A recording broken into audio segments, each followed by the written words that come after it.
Good evening. This summer, I had the great opportunity of participating in James Madison University's Health Policy Institute. Through this institute, I was paired with a national hospice and palliative care organization. My main goal for them this summer was to revise their Diversity Advisory Council's Access Toolkit. I had a number of personal objectives for this experience. The first one was to participate in National Health Policy Organization meetings, plannings, as well as meet with congressional representatives to learn and advocate for nurses and patients.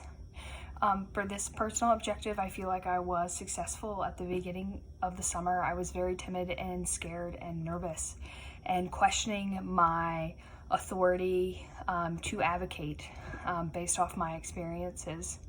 I attended meetings for the National Hospice and Palliative Care Organization, as well as the American Nursing Association.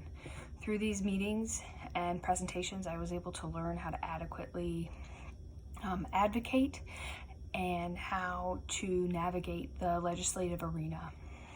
I was also able to meet with Senator Mark Warner's health policy advisor and Representative Ben Klein himself. During these last two meetings, I was able to advocate for healthcare workers and nurses specifically about substance use disorder. This is particularly important during this challenging time as nurses are facing increased stress and uncertainty during this COVID-19 pandemic. It's important that we remember that we have to take care of our healthcare workers. They are taking care of us and we need to take care of them.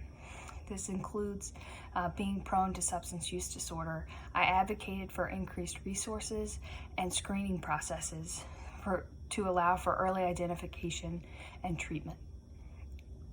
My second objective for the summer was to update the National Hospice and Palliative Care Organization's Diversity Advisory Council's Inclusion and Access Toolbox through ensuring that the information reflected recent research and their current policies.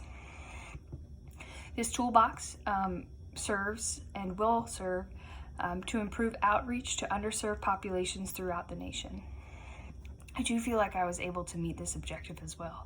I worked with the Diversity Advisory Council, or the DAC, in multiple meetings. Their initial toolbox was 114 pages. My goal was to kind of bring it into 2020 and also to bring it to 20 pages. So it was quite the pare down, more identifying where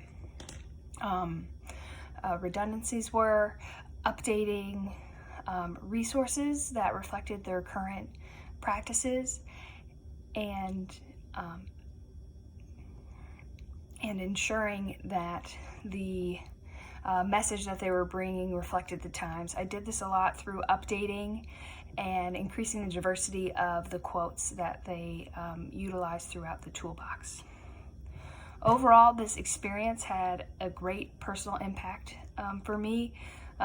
Policy has always been something I've been interested in and passionate about, but I've always lacked confidence and courage. Through this experience, I've been able to gain confidence and courage to speak up. I was taught that as an advocate and at times a lobbyist, my biggest role is as an educator.